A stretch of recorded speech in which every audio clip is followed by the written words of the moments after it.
Greetings from the World Health Organization. In this presentation, Marina Pleasons and I will share with you the findings of the Global Early Adolescent Study and the implications of the study for policies and programs. But before that, I'd like to begin with some background information. Many things contribute to the health and well-being of adolescents.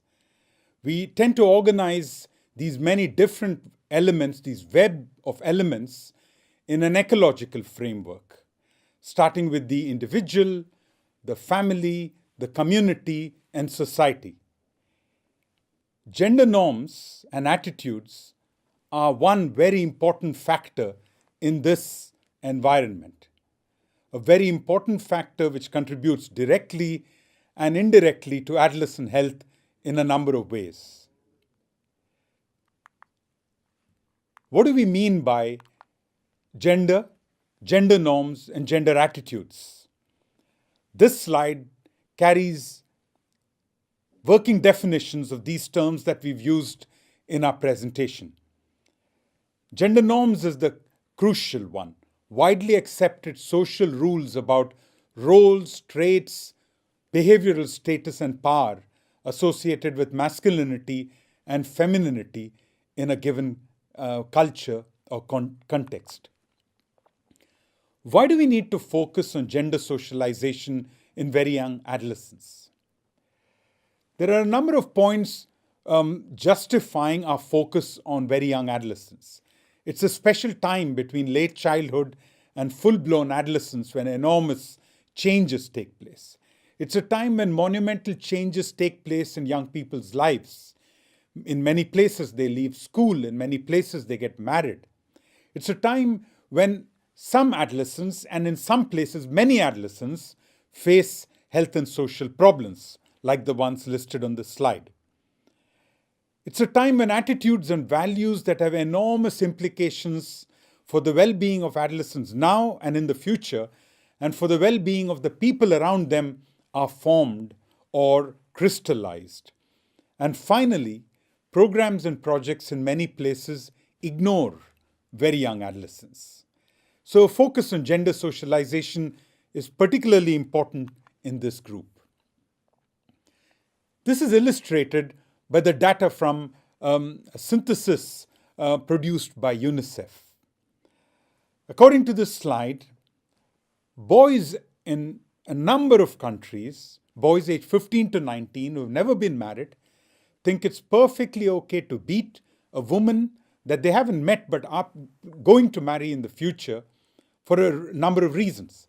If she burns the food, if she's disrespectful, if she leaves the house without permission, if she refuses sex. And this is an important issue. What is even more important is that almost an equal proportion of girls believe that their future partners or husbands could beat them for their very same reasons. So gender socialization is deep-seated, it's pervasive, and it has huge implications for the health and well-being of adolescents and their communities. That is what the Global Early Adolescent Study seeks to examine. So the Global Early Adolescent Study began in 2012, is a collaboration between the World Health Organization, Johns Hopkins Bloomberg School of Public Health, and a number of research partners around the world. It sought to answer two main research questions. One, how do gender norms develop in early adolescence, and what factors are associated with their development? And two, how do gender norms relate to a spectrum of health outcomes, and how might they contribute to sex differences in health outcomes across adolescence and across cultures? So the Phase 1 research was carried out in 15 sites around the world. It consisted of narrative interviews with over 450 young adolescents ages 10 to 14 and their parents or guardians. This analysis drew from two sources of information. First, the formative research conducted in these 15 sites, and two, a systematic review of factors that shape gender attitudes in early adolescence, which was published in PLOS One earlier this year. We found 5 key findings from this Phase 1 research. First, we found that puberty is a critical time in the life course when pre-existing gender attitudes and norms become further crystallized. We know that gender attitudes and norms develop early in life, but once adolescents reach puberty, they become further entrenched. Two, unequal gender attitudes and norms are widespread across geographic and sociocultural settings, with similarities, often extraordinary similarities, and nuanced differences across contexts. Three, we saw that societal expectations of boys and girls differ, and so do their own gender attitudes. We saw that boys are expected to be tough, strong, brave, and exhibit control, while girls were expected to be nice, polite, accommodating, and beautiful, but also modest. We saw that during this time, girls' worlds shrank, while boys' worlds expanded. We also saw that while boys are often less aware of their privileged position that they're granted by these gender attitudes and norms, those that do challenge unequal gender norms are often face greater punitive social consequences. 4. Race, ethnicity, class, and immigrant status influence gender norms and attitudes. This came out more clearly in the systematic review, but we saw that immigrant adolescents especially face one set of norms in the home and another in their schools and communities. And lastly, we saw that peers and parents are key to shaping gender norms and attitudes. We also saw that there is some evidence that schools and teachers shape attitudes as well. And lastly, the evidence on the influence of the media, which we believe to be likely large, especially with the influence of social media, but this evidence is only now just emerging. Marina has spoken to you about the findings of Phase 1 of the Global Early Adolescent Study. Some important findings, and as she said, there's a huge similarity in the findings across sites and some nuanced differences. Now that we have these findings, what is it that we can do? We propose 5 things. One is that in early adolescence, as cognitive development really begins to occur, and young people can start thinking abstractly, creatively, critically, this is the time to engage them in discussions, engage them in open discussions about norms and attitudes, about things such as, is it fair that you and your sister come home from school at the same time and you can go and play with your friends, whereas your sister has to help your mother with the housework?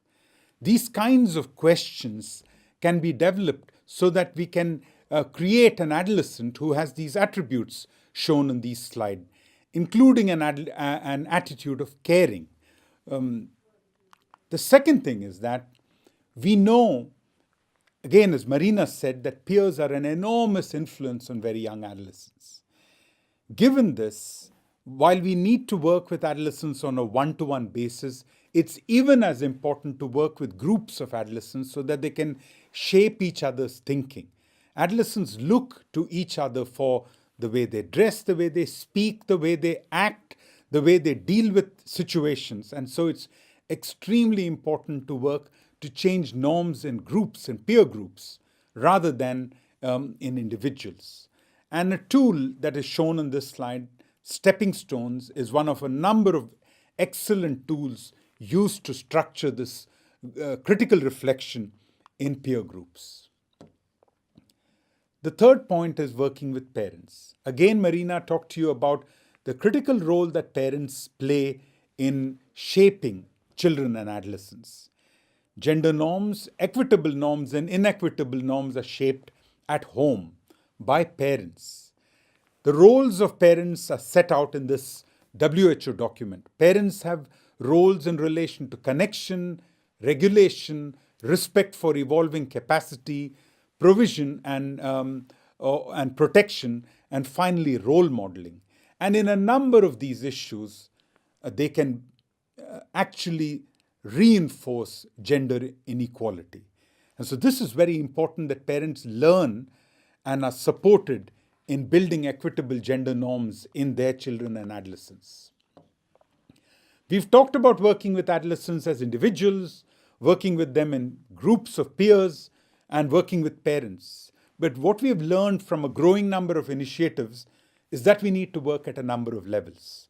We need to work with them as individuals, we need to work with their families, and we need to work with their communities, and we need to work their societies. Because working at one level is not enough. A study in Nepal, for instance, showed that when boys and girls in a Save the Children supported project were willing to change their norms, boys were willing to give the space to their sisters by helping in housework, they did not want their male friends outside the home to know that they were doing this. So we really have to work not just at the individual level, but at the ecological level. And the tools shown in this slide are a wonderful package of tools developed by Save the Children called Choices, directed at adolescents, Voices, directed at their parents, and Promises, directed at their communities. Finally, we need to work in schools. More and more children are entering school, and more children are staying on in school. And schools are a very important place to build equitable gender norms. In the reviews that Marina mentioned and in the formative research findings, schools didn't figure very highly on this list of influencers, but they need to be. There are initiatives and tools that are being developed, initiatives that are being tested, but we really need to use this very valuable resource. Finally, we need to address gender norms perpetuated by the media, including the social media. We didn't find very much of an influence of this in the Global Early Adolescent Study, but these findings are beginning to appear in the research, and we know from anecdotal reports that they are hugely influential.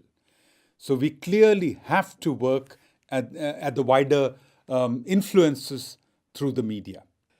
To conclude, we've talked to you about the important role of gender norms and attitudes in adolescent health. We've talked to you about the Global Early Adolescent Study and some of its principal findings. And we have talked to you about what we can do with these findings while the Global Early Adolescent Study moves to phase 2, and while we'll have more learning, there's much that we can do to change the situation now.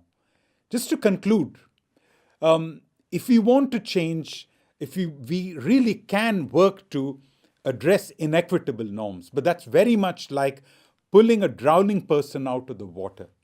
And while we need to do that, what we also need to do is to ensure that people don't fall into the water and drown by teaching them how to swim. So we need the upstream actions along with the downstream actions.